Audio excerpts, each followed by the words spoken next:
Hi guys, welcome to our channel Telugu audio stories with మైత్రి.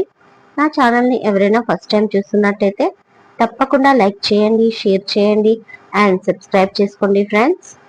ఎన్నాళ్ళైనా నీకై వేచుంటా episode 64. ఇక late చేయకుండా స్టోరీలోకి వెళ్ళిపోదామా? అది మీ ఇష్టం ప్రాప్తి గారు, ఇది నా ఇష్టం. వంట మీరు చేయండి, నేను చేస్తాను. ఆయనకి ఎవరిది ఇష్టమైతే వాళ్ళదే తింటారు అంటుంది కటువుగా లైలా. వాట్ నాన్ సెన్స్, ఏం మాట్లాడుతున్నావో అర్థమవుతుందా? అది కూడా మా ప్రైవేట్ స్పేస్ ని డిస్టర్బ్ చేస్తూ అనగానే ప్లీజ్ అంటూ జాన్ వెనుక నుంచి రిక్వెస్ట్ చేస్తాడు ప్రాప్తితో. దాంతో తను సైలెంట్ గా ఉండిపోతుంది కోపంగా చూస్తూ. ఎనీహౌ, ఇవాళ మీతో కలిసి డిన్నర్ చేద్దాం అనుకున్నా. నేను ఇక్కడ తినొచ్చా అని అడుగుతుంది లైలా అగస్త్యని. తనకి ఏం చెప్పాలో తెలియక సీట్ చూపిస్తాడు చేయితో. జాన్ నిలబడి ఉండడంతో నువ్వు కూడా కూర్చోరా అంటూ వాళ్ళకి ఫుడ్ ఆర్డర్ పెడతాడు అగస్త్య.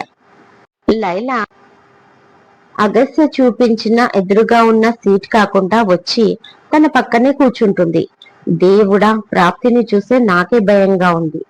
పాపం అగస్త్య ఎంత భయపడతాడో అనుకుంటూ జాన్ అంతలోనే ప్రాప్తి వైపు చూసి మీరు నాన్ వెజ్ తినరా అని అడుగుతాడు. దానికి ప్రాప్తి చంపేసేలా చూస్తుంది జాన్ ని.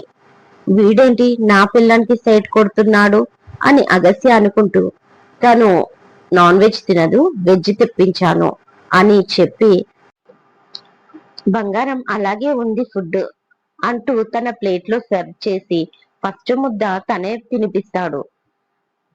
అందుకోసం తన చైర్ని ప్రాప్తి వైపు తిప్పుకుంటాడు. అలా తినిపించడం చూడగానే సనా 2 చేతులతో క్లాప్స్ కొడుతుంది. మామీ, ఎప్పుడు పప్పకి నువ్వే తినిపించావు, ఇవాళ పప్ప నీకు తినిపించాడు అంటుంది క్యూట్ గా. లైలకు బాధ అనిపిస్తుంది, కానీ ఏం చేయగలదు. తన పక్కన కూర్చున్నా అతను అటువైపు తిరిగాడు కదా అనుకుంటుంది. అంతలోనే వీళ్ళకి కూడా ఫుడ్ వస్తుంది.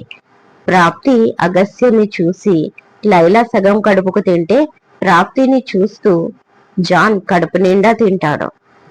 ఎంత దూరం వెళ్ళినా వెతుక్కుంటూ వచ్చేసింది అన్న కోపంతో ప్రాప్తి కొంచెం తింటుంది. కానీ అగస్త్య తనని వదలకుండా బలవంతంగా కడుపు నిండా తినిపిస్తాడు. ఆ తర్వాత అందరూ ఇంటికి వచ్చేస్తారు. నైట్ కి ప్రాప్తిని అగస్త్య నిద్రపోనివ్వడు. అబ్బ చాలు అంటూ దూరంగా జరిగి పడుకుంటుంది. ఓయ్, ఇంకా కావాలి నాకు అంటూ దగ్గరికి లాక్కుంటాడు. ఏమైంది మీకు? ఒక్కసారి టైం చూడండి, 2:50 అవుతుంది అంటుంది సీరియస్ గా ప్రాప్తి. టుమారో ఈవినింగ్ సింగపూర్ వెళ్తున్నా. 1 వీక్ చాలా మిస్ అవుతా నిన్ను, అందుకే. అనగానే మరి ఈ విషయం రాగానే చెప్పలేదు అంటుంది వెలికిలా పడుకొని పైకి చేరిన అతన్ని చూస్తూ. అతను ఆమె హెయిర్ ని సెట్ చేస్తూ అసలు చెప్పే ఛాన్స్ ఇచ్చావా? ఫోన్ చేసి బయటికి వెళ్దామని ఆర్డర్. ఇంటికి రాగానే రెడీ అయి వెళ్ళిపోయాము. వచ్చిన తర్వాత ఈ ప్రోగ్రాం, ఇక టైం ఎక్కడుంది అని ఆమె మెడవంపుల్లో పెదాలతో రాస్తాడు. గట్టిగా హత్తుకుంటుంది ప్రాప్తి. వారం రోజులు మీకు దూరంగా ఉండాలా అనుకుంటూ భయపడుతుంది ప్రాప్తి. నెక్స్ట్ డే ఆఫ్టర్నూన్ ప్యాకింగ్ చేసుకుంటూ ఉంటాడు అగస్త్య. ప్రాప్తి సైలెంట్ గా కూర్చుంటుంది ఒక పక్కన. ఏమైంది, మాట్లాడవు? ఏమి తేవాలి వచ్చేటప్పుడు అని. నాకేమీ వద్దు, మీరు త్వరగా రండి అని రొటీన్ డైలాగ్ మాత్రం చెప్పకు అంటాడు. ఆ మాట విని ప్రాప్తి సైలెంట్ గా ఉండడంతో ఏమైంది అంటూ ఆమె వైపు తిరిగేసరికి ఏడుస్తూ కనిపిస్తుంది ప్రాప్తి. ఓయ్, ఎందుకు ఏడుస్తున్నావు అంటూ దగ్గరికి తీసుకుంటాడు తనని. భయం వేస్తుంది అంటుంది ప్రాప్తి. అమ్మ బాబోయ్, నా శివంగికి భయమా? అందర్నీ భయం పట్టించాలి కానీ ఇలా భయపడతారా అంటూ ఫేస్ అతని చేతిలోకి తీసుకొని పెదాలపై చిరుముద్దు పెడతాడు. మీ ముందే నా ధైర్యం, మీరు పక్కన లేకపోతే నాకు ఎదులా ఉంటుంది అంటుంది ప్రాప్తి. జస్ట్ 1 వీక్, ఆ తర్వాత మీతోనే ఉంటాను కదా. చెప్పడం మర్చిపోయా. 10 డేస్ తర్వాత ప్రవీణ్ కి పెళ్లి ఇక్కడే. టీనా వాళ్ళ ఫ్యామిలీ ఒప్పుకుంది, పెళ్లి చేసుకొని వెళ్ళిపోతారు యుఎస్ కి అంటాడు అగస్త్య. అవునా అని అడుగుతుంది హ్యాపీగా ప్రాప్తి. అవును, ఈ వీక్ లో మొత్తం ఖాళీగా ఉండకుండా మీ తమ్ముడు టీనాతో కలిసి ఫుల్ గా షాపింగ్ చేసి అంటూ ఒక కార్డ్ తీసి చేతిలో పెడతాడు. ఆ కార్డ్ తీసి పక్కన పడేసి గట్టిగా హత్తుకుంటుంది ప్రాప్తి అగస్త్యని. అబ్బా, నా జన్మ ధన్యమైపోయింది అంటాడు అగస్త్య చిరుకోపంగా చూస్తూ. అతని చెంప కొరుకుతుంది ప్రాప్తి. శైలేష్ ప్రాప్తి గురించి రాజమునికి చెప్తాడు.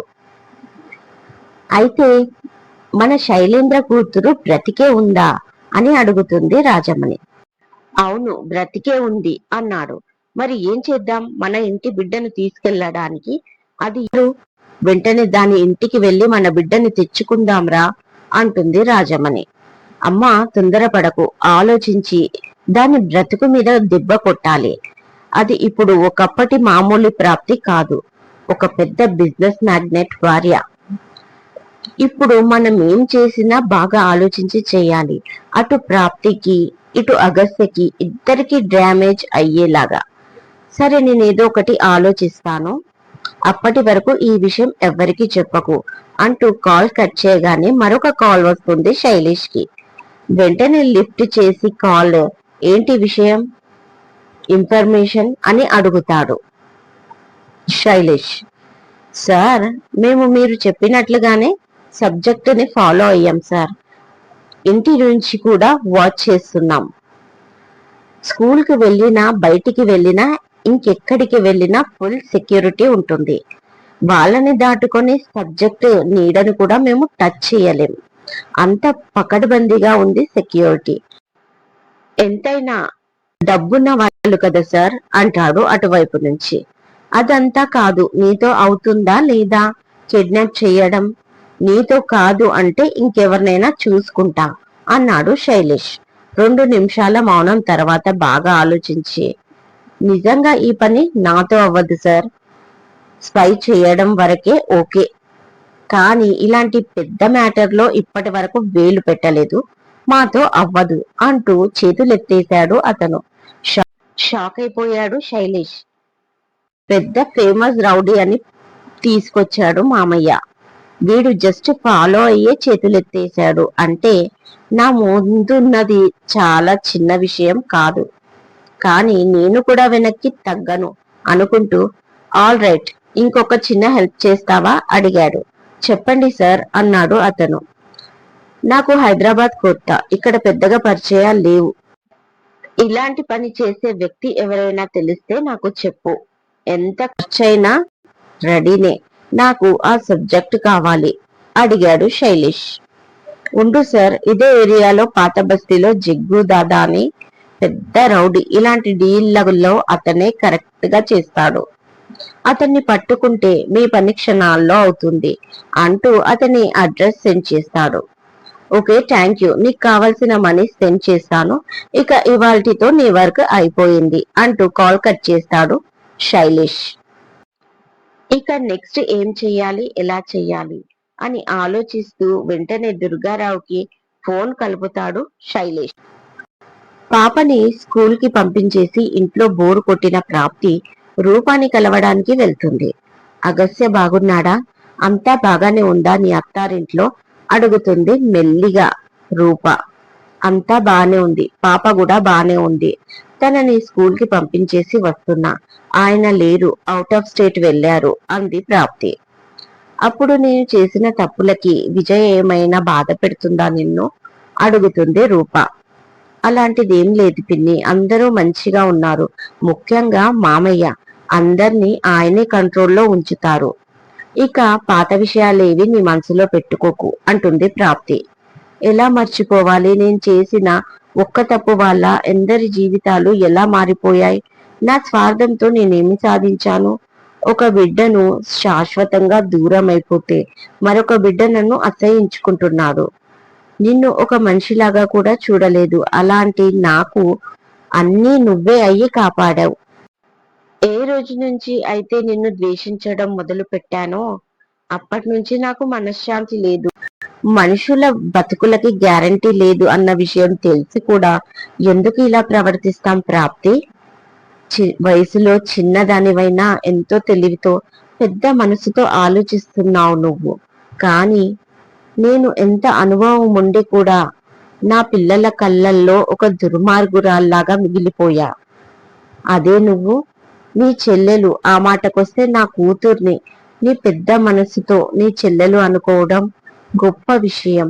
దాని కూతుర్ని నీ కూతుర్లాగా మొదటిసారి నీ ముందు నేను చాలా చిన్నగా కనిపిస్తున్నాను ప్రాప్తి అంటూ ఏడుస్తుంది రూప.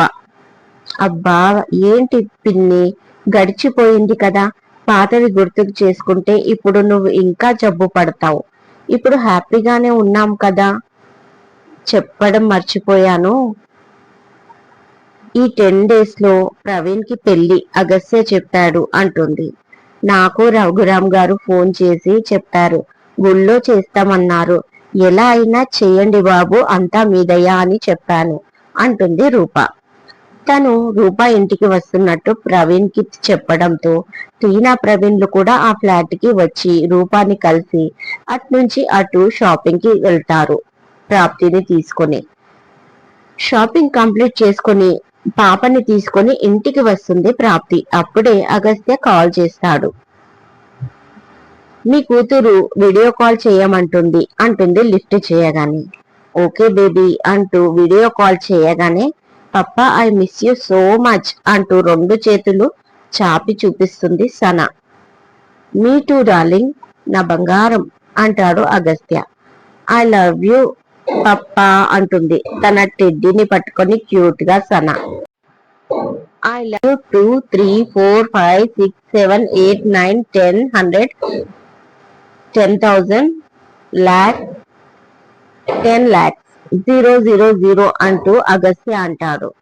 అయిపోయాయా తండ్రి కూతుర్ల ముచ్చట్లు అంటూ పాపని ఒడిలోకి తీసుకొని ఫోన్ పట్టుకుంది ప్రాప్తి. నీకెందుకు అంత కుళ్ళు అంటాడు అగస్త్య.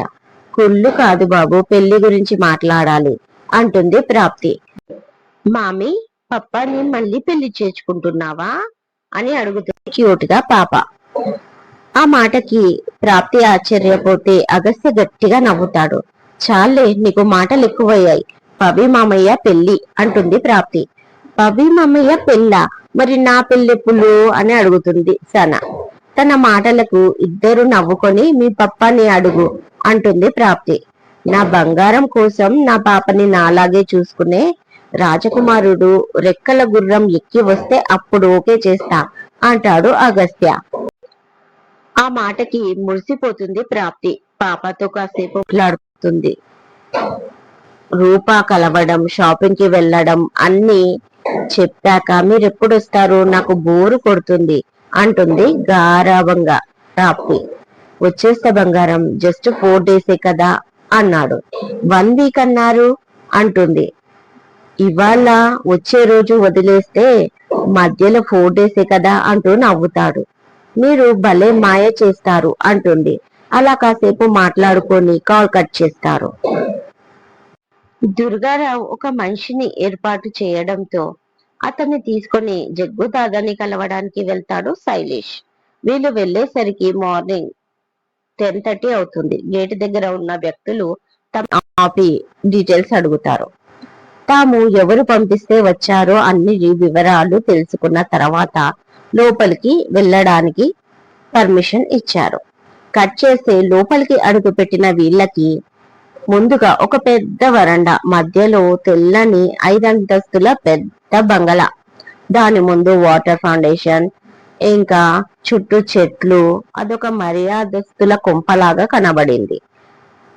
2 వైపులా దాదాపు 10-15 ఇంపార్టెంట్ కార్లు వాటి చుట్టూ ఎక్కడికక్కడ నిలబడి, కొంతమంది కార్లపై కూర్చొని కొంతమంది ఇష్టం వచ్చినట్టు మాట్లాడుకుంటున్నట్టు. ఒక 20-30 మంది ఆ రౌడీ అనుచరులు అని తనతో వచ్చిన వ్యక్తి శైలేష్ కి చెప్పాడు.